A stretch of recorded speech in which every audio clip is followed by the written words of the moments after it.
నమస్కారం metro news కి స్వాగతం ముందుగా ముఖ్యాంశాలు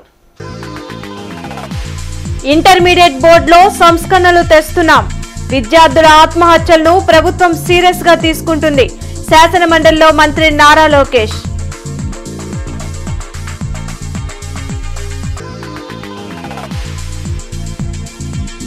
గంజాయి సాగు రాష్ట్రంలో తగ్గింది డ్రోన్లతో గుర్తించి పంటలను ధ్వంసం చేస్తున్నట్లు హోంమంత్రి అనిత వెల్లడి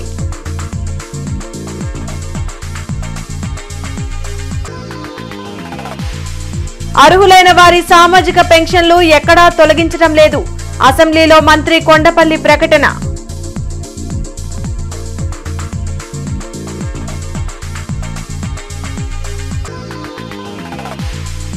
రాష్ట్ర సమస్యలపై పార్లమెంట్లో గట్టిగా గళం వినిపించాలి వైసీపీ ఎంపీలకు దిశానిర్దేశం చేసిన మాజీ సీఎం జగన్ విద్యార్థుల ఆత్మహత్యల నివారణకు అందరూ కలిసికట్టుగా కృషి చేయాల్సిన అవసరం ఉందని మంత్రి నారా లోకేష్ పేర్కొన్నారు. కళాశాలల్లో విద్యార్థుల ఆత్మహత్యలపై శాసన మండలిలో సభ్యులు అడిగిన ప్రశ్నలపై ఆయన సమాధానమిచ్చారు. కళాశాలలో విద్యార్థులు ఎవరైనా సూసైడ్ కు పాల్పడితే సొంత పిల్లలకు జరిగినట్లుగా భావించి అధికారులు స్పందించాలని చెప్పారు. మానవతా కోణంలో ఆలోచించాల్సిన అవసరం ఉందన్నారు. విద్యార్థుల ఆత్మహత్యల నివారణకు స్కూల్ వెల్నెస్ టీమ్స్ ఏర్పాటు చేసి ప్రభుత్వ ప్రైవేట్ కళాశాలలో ఓరియంటేషన్ నిర్వహించనున్నట్లు మంత్రి తెలిపారు. 2016లో 6 చనిపోయారు అధ్యక్ష, మళ్ళీ 2019లో 4 చనిపోయారు, 2021లో 7 చనిపోయారు, 2022లో 12 మంది చనిపోయారు అధ్యక్ష, మళ్ళీ 23లో 17 మంది, 24 వచ్చి మళ్ళీ 6. అంటే ప్యాటర్న్ లేదు అధ్యక్ష, పెరుగుతున్న ప్యాటర్న్ లేదు. ఎందుకంటే ఇది ఒక సిస్టమ్ లేదు అధ్యక్ష, జరుగుతున్నాయి కాదని ఎవరు అనట్లేదు, ఆత్మహత్యలు జరుగుతున్నాయి. ఇది ఇంటర్మీడియట్ వచ్చే లక్ష్యం. టెక్నికల్ ఎడ్యుకేషన్ లో కూడా అదే ప్రాబ్లం అధ్యక్ష. టెక్నికల్ ఎడ్యుకేషన్ లో కూడా ఒక సంవత్సరం 2-3 చనిపోతున్నారు, ఒక సంవత్సరం 11 మంది చనిపోయారు, ఒక సంవత్సరం 1 చనిపోయారు. ఇట్లా ప్యాటర్న్ అనేది లేదు. ఇంకో పక్కన యూనివర్సిటీలో కూడా ఆత్మహత్యలు జరిగినాయి. ఓపెన్ గా మాట్లాడుతున్నారు. డేటా రిపోర్టింగ్ 2014 నుంచి ఉంది అధ్యక్ష. అప్పటి నుంచి చూస్తే 18 మంది, అంటే గత దశాబ్దంలో 18 మంది ఆత్మహత్య చేసుకోవడం జరిగింది. గంజాయి నియంత్రణ కోసం కూటమి ప్రభుత్వం ఈగల్ వ్యవస్థను ఏర్పాటు చేసిందని హోంమంత్రి అనిత చెప్పారు. శాసన మండలిలో గంజాయి నియంత్రణపై జరిగిన చర్చలో హోంమంత్రి అనిత మాట్లాడారు. డ్రోన్ ద్వారా గంజాయి సాగును గుర్తించి వాటిని ధ్వంసం చేస్తున్నట్లు తెలిపారు. గంజాయి మత్తు పదార్థాలకు బానిసలైన వాళ్లను డీ అడిక్షన్ సెంటర్లకు పంపిస్తున్నామని పేర్కొన్నారు. రాష్ట్రంలో గంజాయి సాగు తగ్గిందని, ఒడిశా నుంచి గంజాయిని రవాణా చేస్తున్నట్లు గుర్తించి రైడ్ చేసి పట్టుకుంటున్నట్లు వివరించారు. నార్కోటెక్ చట్టాన్ని కఠినంగా అమలు చేస్తున్నట్లు హోంమంత్రి స్పష్టం చేశారు. 49,000 కిలోల గాంజాయి పట్టుబడితే అధ్యక్ష, కేవలం ఆంధ్రప్రదేశ్ లో అత్యధికంగా 2 లక్షల కిలోల గాంజాయి పట్టుబడింది అధ్యక్ష. దాన్ని బట్టి ఒకసారి అర్థం చేయాలి, దానికి ఒక స్ట్రక్చర్ ఉండాలి, వాళ్ళకి ఎంత ఫిట్మెంట్ ఇవ్వాలి, ఎంత స్టాఫ్ ని ఇవ్వాలి, ఎంత వాళ్ళకి ఇన్ఫ్రాస్ట్రక్చర్ ఇవ్వాలి, ఇవన్నీ కూడా ఫ్రేమ్ చేసుకుని వాళ్ళు ఈ రోజు టాస్క్ ఫోర్స్ కింద ఒక జీవో కూడా రిలీజ్ చేసి వాళ్ళకి బడ్జెట్ కూడా కేటాయించిన పరిస్థితి ఈ రోజు వచ్చిందంటే ఈ గవర్నమెంట్ గాంజా డ్రగ్స్ మీద ఉక్కుపాదం మోపడానికి ఎంత చిత్తశుద్ధిలో ఉందో మీకే అర్థమవుతుంది అధ్యక్ష. ముఖ్యంగా డ్రోన్ కార్పొరేషన్ ద్వారా డ్రోన్ కల్చర్ ని బయటకు తీసుకొచ్చి ఈ రోజుకి కూడా మేము గర్వంగా చెప్పగలం అధ్యక్ష, ఇంతకు ముందు కన్నా ఈ రోజు కల్టివేషన్ చాలా చాలా చాలా తగ్గింది. 90% కల్టివేషన్ తగ్గిన పరిస్థితి కూడా ఈ రోజు కనిపిస్తుంది అధ్యక్ష. 3 చోట్ల ఆస్తులు జప్తు చేశాం అధ్యక్ష. కేవలం వాళ్ళకి పట్టుబడిన వాళ్ళని అలా వదిలేయకుండా ఆస్తులు జప్తు చేసే కార్యక్రమానికి కూడా శ్రీకారం చుట్టాం అధ్యక్ష. ఒరిస్సా నుంచి వచ్చిన ట్రాన్స్పోర్టేషన్ మధ్యలోని మనం ఇక్కడ పట్టుకుంటున్నాం అధ్యక్ష. దగ్గర 9 నెలల కాలంలో నాకు తెలిసి ఒక 70,000 కిలోల గాంజాయిని స్మాష్ కూడా చేయడం జరిగింది అధ్యక్ష. యూనివర్సిటీలను బలోపేతం చేసేందుకు కూటమి ప్రభుత్వం కట్టుబడి ఉందని మంత్రి నారా లోకేష్ స్పష్టం చేశారు. శాసన మండలిలో సభ్యులు అడిగిన ప్రశ్నలకు ఆయన సమాధానమిచ్చారు. ఇండస్ట్రీ లైక్ కరికులం తీసుకురావాలని నిర్ణయించినట్లు చెప్పారు. పరిశ్రమలతో అనుసంధానం కావాలని అన్ని యూనివర్సిటీలు కళాశాలలకు ఆదేశాలు ఇచ్చామన్నారు. ఇంటర్న్షిప్ వర్క్ బేస్డ్ లెర్నింగ్ తీసుకువస్తామన్నారు. యూనివర్సిటీలో ఖాళీలను ఈ ఏడాదిలోనే భర్తీ చేస్తామని మంత్రి లోకేష్ ప్రకటించారు. ఈ సంవత్సరం వేకెన్సీస్ అన్ని భర్తీ చేయాలని నిర్ణయం మన ప్రభుత్వం తీసుకుంది. అది 1 మ్యాన్ కమిషన్ రిపోర్ట్ వచ్చిన వెంటనే ఆ ప్రక్రియ కూడా మేము ప్రారంభిస్తాం అధ్యక్ష. అది ఫస్ట్ రిక్రూట్మెంట్. రెండేది ప్రొఫెసర్స్ ఆఫ్ ప్రాక్టీస్, అంటే ఇండస్ట్రీ ఎక్స్పర్ట్స్ ని ఎంట్రీ తీసుకొచ్చి వాళ్ళకు కూడా ప్రాక్టీషనర్స్ పాఠాలు చెప్తే బాగుంటుంది అనేది రెండోది. మూడోది అక్రెడిటేషన్, క్వాలిటీ అష్యూరెన్స్ అధ్యక్ష, అది కూడా చాలా చాలా అవసరం. అదో ఫోకస్ తీసుకుంటున్నాం. ఫ్యాకల్టీ డెవలప్మెంట్ ప్రోగ్రామ్, అంటే కెపాసిటీ బిల్డింగ్, వాళ్ళకి కావాల్సిన ఇంటర్నేషనల్ ఎక్స్పోజర్ విజిట్స్ ఇవన్నీ కూడా ఏర్పాటు చేయాలని నిర్ణయం మన ప్రభుత్వం తీసుకుంది అధ్యక్ష. మూడోది డిజిటల్ అండ్ ఇన్ఫ్రాస్ట్రక్చర్ డెవలప్మెంట్ వచ్చేయగలం. డిజిటల్లో చాలా చాలా అవసరం ఉంది అధ్యక్ష. ఏమైందంటే ఇప్పుడు బొత్స సత్యనారాయణ గారు కూడా ఉన్నారు, గతంలో కూడా ఎడ్యుకేషన్ మంత్రిగా ఆయన చేశారు అధ్యక్ష. మంత్రులు మాకు విజిబిలిటీ లేదు అధ్యక్ష. అసలు యూనివర్సిటీలో ఏం జరుగుతుందో, రిక్రూట్మెంట్లు ఎట్లా జరుగుతున్నాయి, జీరో విజిబిలిటీ.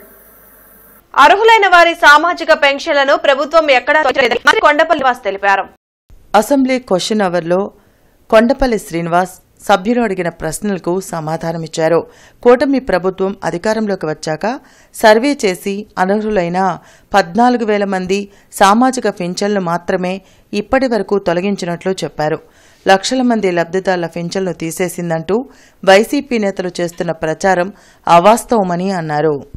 అయితే మొదటి ప్రశ్నకి సమాధానం 2019 జూన్ నాటికి సామాజిక భద్రత పెన్షన్ కింద మొత్తం 53,85,796 మంది లబ్ధిదారులు ఉన్నారు. ఈ రోజు నాటికి 63,59,907 మంది లబ్ధిదారులు ఉన్నారు. 2024 జూన్ నుంచి ఇప్పటి వరకు 14,967 సామాజిక భద్రత పెన్షన్లు తొలగించడం అయినది. ఇప్పటి వరకు అయితే మాత్రం కేవలం 14,000 పెన్షన్స్ కూడా తీయడం జరిగింది. అందులో 4,000 పెన్షన్స్ మాత్రమే ఇనెలిజిబిలిటీలో ఉన్నాయి అధ్యక్ష. ఎటువంటి పెన్షన్స్ కూడా ఈ మొదటి సంవత్సరంలో ఎటువంటి పెన్షన్ తీయడానికి కూడా మేము గౌరవ ముఖ్యమంత్రి వారు మాకు పర్మిషన్ ఇవ్వలేదు. ఎందుకంటే దానికి ఆపన్నులను ఆదుకునేందుకు NTR memorial trust managing trustee Nara Bhuvaneswari తెలిపారు. విజయవాడలో ఎన్టీఆర్ ట్రస్ట్ భవన నిర్మాణంకు ఆమె శంకుస్థాపన చేశారు. G+5తో నిర్మితం కానున్న ఈ భవనంలో తలసేమియా కేర్ సెంటర్తో పాటు బ్లడ్ బ్యాంక్ ను ఏర్పాటు చేయనున్నారు. 2026 ఫిబ్రవరి కల్లా భవన నిర్మాణం పూర్తవుతుందని భువనేశ్వరి తెలిపారు.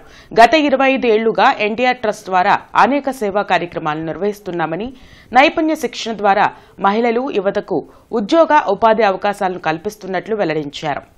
ఈ ఎన్టీఆర్ ట్రస్ట్ హైదరాబాద్లో ముందల అక్కడ ప్రారంభం జరిగింది. ఇప్పుడు ఇక్కడ విజయవాడలో మేము ఇది ముందుకు తీసుకెళ్తున్నాం. ఎన్టీఆర్ ట్రస్ట్ ఇప్పుడు ఈ ట్రస్ట్ బిల్డింగ్లో office plus blood bank plus thalassaemia centre పిల్లలకి మీకు గుర్తు చేస్తున్నాము. మా NTR trust we work the talk అంటే మేము ఏది మాట్లాడతామో అది మేము చేసి చూపిస్తాం. మీరు ఎప్పుడు అనుకుని ఉండరు మేము ఇన్ని కార్యక్రమాలు చేస్తున్నామని. అందుకే ప్రజల కోసం వాళ్ళకి తెలియాలి మా ట్రస్ట్ ఎన్నెన్ని సేవా కార్యక్రమాలు తీసుకెళ్తున్నాము. అదే కాకుండా మొన్న NTR memorial trust euphoria musical night మేము ముందుకి తీసుకెళ్ళామంటే అది థాలసీమియా పిల్లల కోసం స్పెషల్గా ఆ ప్రోగ్రామ్ అనేది మేము ముందుకు తీసుకెళ్ళాం. ఆర్థిక లావాదేవీలతో మోసపోయే వారికి సత్వర న్యాయం చేసేందుకు ప్రత్యేక చర్యలు తీసుకోవాలని ప్రభుత్వం దృష్టికి ఎమ్మెల్యే గల్లా మాధవి తెచ్చారు. అసెంబ్లీలో ఎమ్మెల్యే గల్లా మాధవి మాట్లాడారు. ఇంటి అవసరాలు, పిల్లల విద్య కోసం కష్టపడి పనిచేసి దాచుకున్న డబ్బులను చీటీలు, నగదు చేబదులకు ఇచ్చి చాలామంది మోసపోతున్నారని చెప్పారు. అలాంటి వాళ్లు పోలీస్ స్టేషన్లను ఆశ్రయించినా తగిన న్యాయం జరగడం లేదన్నారు. నిందితుడు ఆస్తులు జప్తు చేసి బాధితుల సొమ్మును తిరిగి ఇచ్చేలా చట్టాలు తీసుకురావాలని గల్లా మాధవి కోరారు. అధ్యక్ష, ఉన్నత విద్య కోసం విదేశాలకు వెళ్లాలనే ఆశతో, పొదుపు చేసుకుని పెళ్లిళ్ల కోసం, సొంత ఇంటి కోసం ఉపయోగపడతాయనే ఆశతో, నేటి పెట్టుబడులే రేపటి భద్రతాయుతమైన జీవితాన్ని ఇస్తుందన్న ఆశతో చిట్టీలు, అదేవిధంగా చేతి బదుళ్ళు లేదంటే పెట్టుబడులు, స్కీముల రూపంలో వారి శ్రమని, ఆశని ఈ డబ్బు రూపంలో మోసగాళ్ల చేతిలో పెడుతున్నారు అధ్యక్ష. అయితే మోసపోయాక వీరు ఎవరిని ఆశ్రయించాలో తెలియని పరిస్థితి ఏర్పడుతుంది అధ్యక్ష. పోలీస్ స్టేషన్లో ప్రత్యేకమైన ఒక వింగ్ను ఏర్పాటు చేసి ఈ యొక్క ఆర్థిక నేరాల కేసులన్నీ పరిష్కరించే మార్గం చేయాల్సిందిగా కోరుతున్నాను అధ్యక్ష. ఈ నెల 10 నుండి పార్లమెంటు మలివిడత బడ్జెట్ సమావేశాలు జరగనున్నాయి. మలివిడత బడ్జెట్ సమావేశాల నేపథ్యంలో పార్టీ లోక్సభ, రాజ్యసభ సభ్యులతో మాజీ సీఎం జగన్ తాడేపల్లిలోని క్యాంప్ కార్యాలయంలో సమావేశమయ్యారు. రాష్ట్ర ప్రయోజనాల విషయంలో ఎక్కడా రాజీ పడొద్దని, ఉభయ సభల్లో ఎంపీలు గట్టిగా గళం వినిపించాలని ఆదేశించారు. 1 నేషన్ 1 ఎలక్షన్పై చర్చ వస్తే బ్యాలెట్ విధానంలో ఎన్నికలు నిర్వహించాలని డిమాండ్ చేయాలని ఎంపీలకు సూచించారు. సచివాలయాల్లో కొన్ని చోట్ల ప్రజలకు కనీస సేవలు అందించడం లేదని ఎమ్మెల్యే నసీర్ ఆరోపించారు. అసెంబ్లీ జీరోవల్లో ఎమ్మెల్యే నసీర్ అహ్మద్ మాట్లాడారు. సచివాలయ ఉద్యోగులు చేస్తున్న విధులపై సరైన ఆడిటింగ్ లేకపోవడం వల్ల ప్రభుత్వానికి చెడ్డ పేరు వస్తుందన్నారు. ప్రతిష్టాత్మకంగా నిర్వహిస్తున్న పలు సర్వేలను స్థానిక ప్రజా ప్రతినిధులకు తెలియకుండా నిర్వహిస్తున్నారని చెప్పారు. దీనిపై ప్రభుత్వం దృష్టి పెట్టి సచివాలయ ఉద్యోగులు సక్రమంగా విధులు నిర్వహించేలా చూడాలని కోరారు. వాళ్ళు కనీసం ఫీల్డ్ యాక్టివిటీ చేసి అక్కడ ఉన్నటువంటి పాట్ హోల్స్ ని ఫైండ్ అవుట్ చేసేటువంటి పరిస్థితి కూడా లేదు. ఎమ్మెల్యేలు, కార్పొరేటర్స్లు క్షేత్రస్థాయిలో వెళ్ళి పరిశీలించి ఇక్కడ గొంతు ఉందని చెప్పేటువంటి పరిస్థితి తప్ప అంతమంది సిబ్బందిని పెట్టుకొని ఈరోజు ప్రభుత్వ యంత్రాంగం ఉండి కూడా మనం పనిచేయించుకునేటువంటి పరిస్థితి లేదు. కాబట్టి జాతీయ స్థాయిలో జరిగినటువంటి సర్వేలో వీళ్ళు చేస్తున్నటువంటి పనితీరు 5% మాత్రమే ఉందని చెప్పి నిర్ధారించబడింది. కాబట్టి దాని మీద తప్పకుండా ఒక ప్రణాళికబద్ధంగా ఆలోచన పరంగా మనందరం కూడా పనిచేయాల్సినటువంటి అవసరం ఉందని చెప్పి తెలియజేస్తాం. గుంటూరు జిల్లా వ్యాప్తంగా గీత కులాలకు కేటాయించిన మద్యం షాపుల లాటరీ ప్రక్రియ జాయింట్ కలెక్టర్ భార్గవ్ తేజ ఆధ్వర్యంలో జరిగింది. కలెక్టరేట్లోని శంకరన్ కాన్ఫరెన్స్ హాల్లో గీత కులాలకు కేటాయించిన మద్యం షాపుల లాటరీ ప్రక్రియలో excise deputy commissioner Srinivasarao, superintendent Arun Kumari పాల్గొన్నారు. ఈ సందర్భంగా డీసీ మాట్లాడుతూ గీత కులాల సంక్షేమం కోసం ప్రభుత్వం 13 మద్యం షాపులను కేటాయించిందని అన్నారు. మొత్తం 233 అప్లికేషన్లు వచ్చాయని తెలిపారు. నాన్ రిఫండబుల్ కింద ప్రభుత్వానికి 4,66,00,000 ఆదాయం వచ్చిందని చెప్పారు. 13 షాపుల్లో 9 షాపులు గౌడ కులానికి, 4 షాపులు గౌడ్ కులస్తులకు లాటరీ తీసివ్వడం జరిగిందని అన్నారు. ముఖ్యమంత్రి ఆదేశాలతో గీత కార్మికులు సగం ధర చెల్లించి షాపులు నిర్వహించుకోవచ్చని వెల్లడించారు. ఈ మద్యం విధానంలో, మద్యం పాలసీలో 10% షాపులు కేటాయించడం జరిగింది. దాంట్లో భాగంగా మన గుంటూరు జిల్లాలో 13 షాపులు, పల్నాడు జిల్లాలో 13 షాపులు కేటాయింపులు జరిపి లాటరీ ద్వారా 4 షాపులు గౌడ్ కులానికి, 9 షాపులు గౌడ కులానికి కేటాయించడం జరిగింది. గుంటూరు జిల్లాలో ఈ 13 షాపులకు అప్లికేషన్స్ తీసుకోగా మొత్తం 233 అప్లికేషన్స్ వచ్చాయి. దాని ద్వారా 4,66,00,000 రూపాయలు గవర్నమెంట్కు ప్రతి అప్లికేషన్కు 2 లక్షల నాన్ రిఫండబుల్ లైసెన్స్ ఫీజు కింద రావడం జరిగింది. వీరికి సగం ధరకే, అంటే లైసెన్స్ ఫీ సగం కడితే వీళ్ళకు షాపు రన్ చేసుకునే అవకాశం గవర్నమెంటు గీత కులాల సంక్షేమం దృష్ట్యా గౌరవనీయులు ముఖ్యమంత్రి గారు ఆ డెసిషన్ తీసుకున్నారు. ఆ నిర్ణయం మేరకే పాలసీ తయారైంది. ఈ నెల 8న అంతర్జాతీయ మహిళా దినోత్సవ వేడుకలు గుంటూరు ప్రభుత్వ ఆసుపత్రిలో జరగనున్నాయి. జీజీహెచ్లో జరిగిన మీడియా సమావేశంలో ఆసుపత్రి సూపరింటెండెంట్ డాక్టర్ రమణ యశస్వి మాట్లాడారు.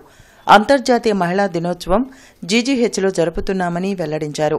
మహిళలు లేకపోతే మానవ మనుగడే లేదని అన్నారు. అందుకే మహిళలను గౌరవించుకునేందుకు ఈ కార్యక్రమాన్ని చేపడుతున్నామని చెప్పారు. ఈ కార్యక్రమంలో వివిధ విభాగాల్లో విశేషమైన సేవలు అందిస్తున్న మహిళా వైద్యులకు అవార్డులు ప్రదానం చేస్తామని తెలిపారు. ఈ మహిళా దినోత్సవాన్ని మనము నారీ నీకు నీరాజనం అనే పేరుతో చేస్తున్నాము. ఇవాళ రోజున మహిళలు కూడా అన్ని రంగాల్లో కూడా చాలా ముందున్నారు.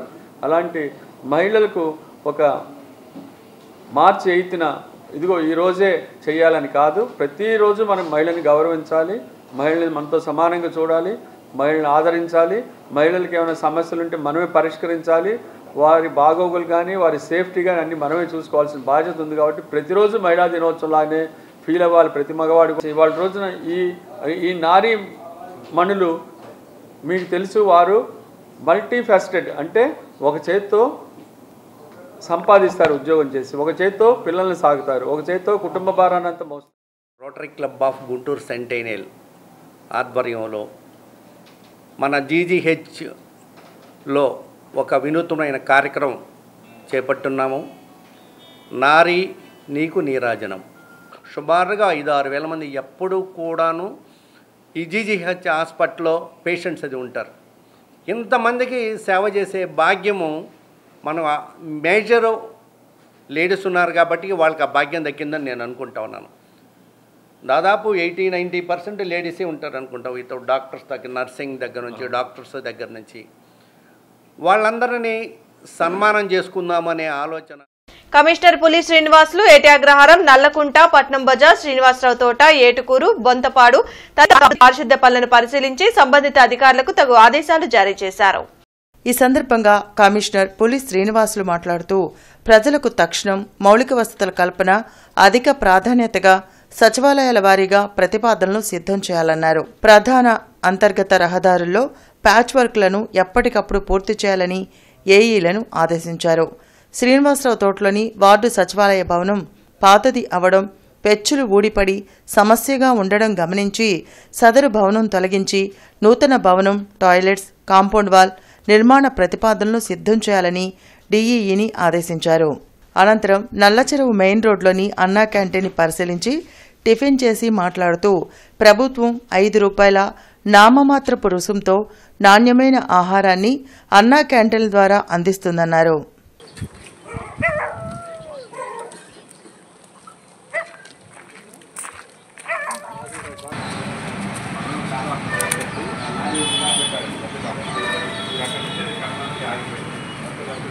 సూపర్ 6 సహా 143 హామీలు అమలు చేయలేక సీఎం చంద్రబాబు చేతులెత్తేశారని మాజీ మంత్రి అంబటి రాంబాబు విమర్శించారు. తాడేపల్లిలోని వైసీపీ కేంద్ర కార్యాలయంలో అంబటి రాంబాబు మీడియాతో మాట్లాడారు. పథకాల అమలుకు నిధులు కేటాయించకుండా వాటిని ఎగ్గొట్టేందుకు కుట్రలు చేస్తున్నారని ఆరోపించారు. 14 లక్షల కోట్లు జగన్ అప్పు చేశారని, గతంలో చంద్రబాబు ప్రచారం చేశారని, గవర్నర్ ప్రసంగంలో 6 లక్షల కోట్లు అనే వాస్తవం బయటపడిందని చెప్పారు. పవన్ కళ్యాణ్ అధికారాన్ని వదిలేసి ప్రతిపక్ష హోదా తీసుకోవాలని అంబటి సూచించారు. సూపర్ 6 అన్నారు, సూపర్ 7 అన్నారు. ఇవి కాక 143 హామీలు చంద్రబాబు నాయుడు గారు ఇచ్చారు ఎన్నికలకు ముందు. అధికారంలోకి వచ్చిన తర్వాత ఏ ఒక్క హామీని కూడా పూర్తిగా నెరవేర్చేటటువంటి దాఖలాలు లేవు.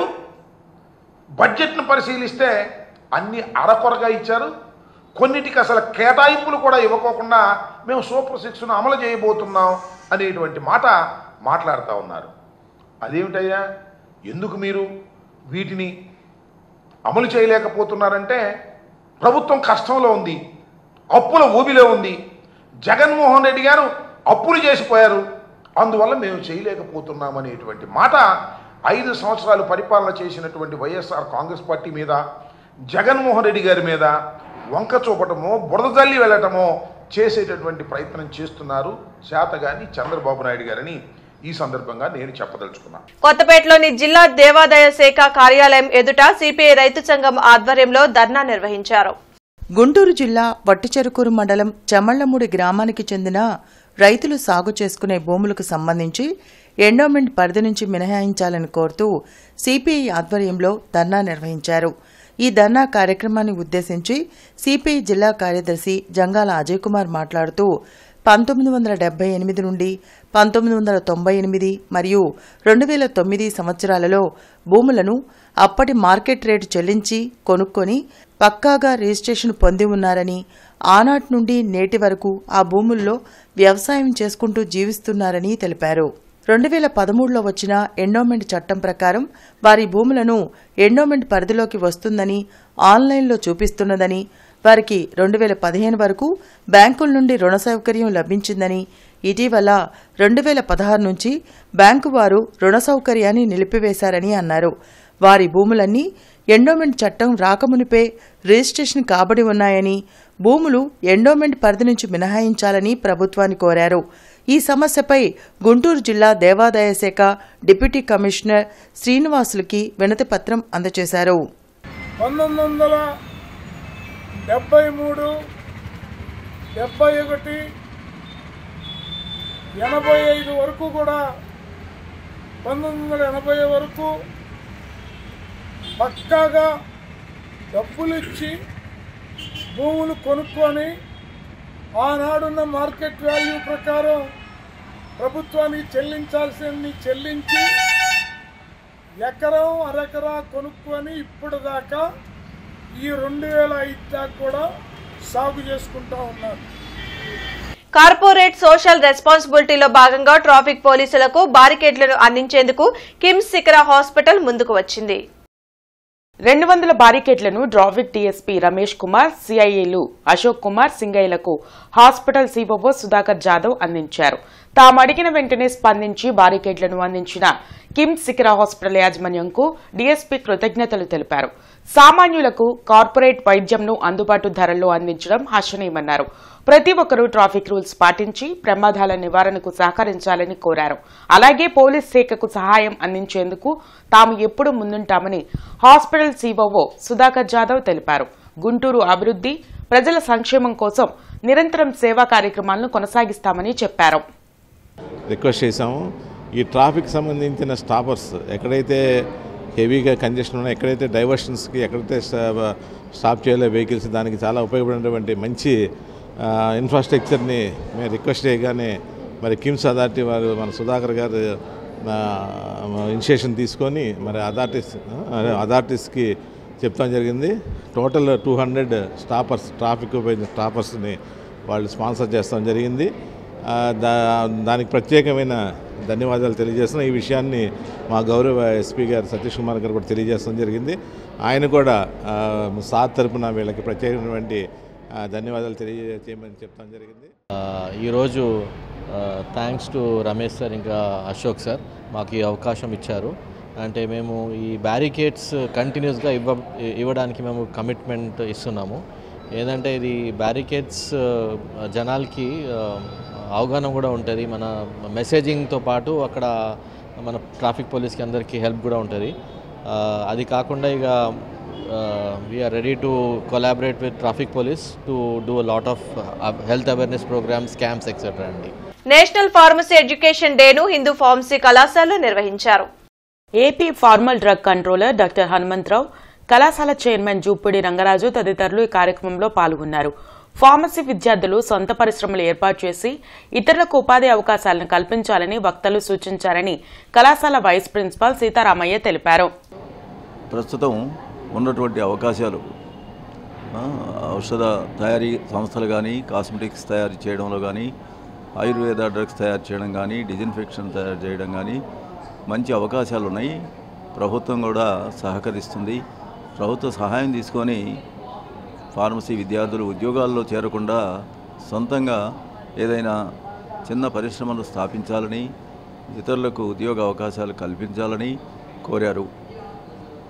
డాక్టర్ మధుసూదన్ రావు గారు సెక్రటరీ మాట్లాడుతూ ప్రొఫెసర్ ఎంఎల్ ష్రాఫ్ వారి జీవిత చరిత్రను గురించి విద్యార్థులకు వివరించారు.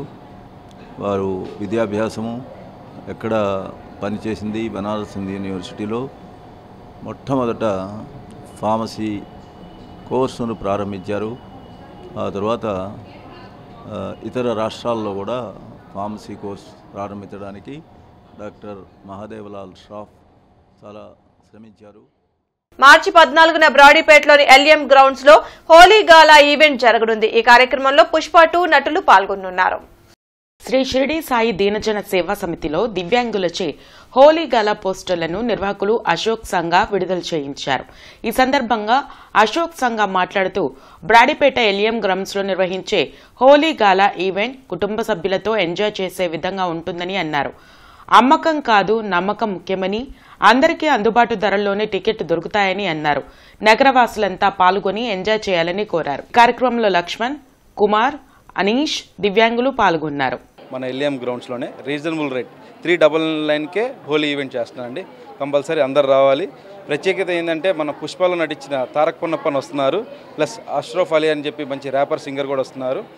జార్ఖండ్ నుంచి ఫీమేల్ డీజే కూడా వస్తున్నారు. మంచిగా ఎంటర్టైన్మెంట్ ఉంటుంది. 100% పక్కా అండి. Thank you so much. మీరందరూ రావాలని మనస్ఫూర్తిగా కోరుకుంటున్నాను.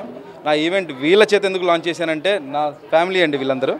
వీళ్ళ కోసమన్నా మీరు రావాలి. నేను ఎక్కువ ట్రస్ట్కి ఎక్కువ డబ్బులు పంపిస్తూ ఉంటాను. Please support with me. Thank you so much. Bulletin ముగించే ముందు ముఖ్యాంశాలు మరోసారి. ఇంటర్మీడియట్ బోర్డులో సంస్కరణలు తెస్తున్నాం. విద్యార్థుల ఆత్మహత్యలను ప్రభుత్వం సీరియస్ గా తీసుకుంటుంది. శాసన మండలిలో మంత్రి నారా లోకేష్.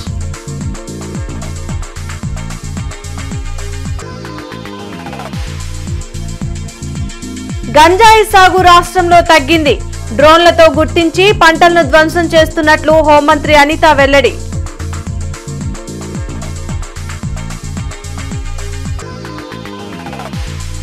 అర్హులైన వారి సామాజిక పెన్షన్లు ఎక్కడా తొలగించడం లేదు. అసెంబ్లీలో మంత్రి కొండపల్లి ప్రకటన.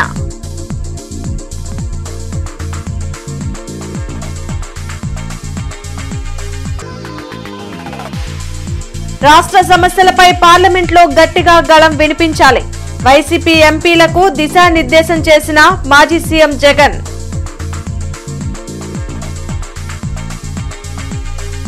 ఈ వార్తలు ఇంతటితో సమాప్తం. నమస్కారం.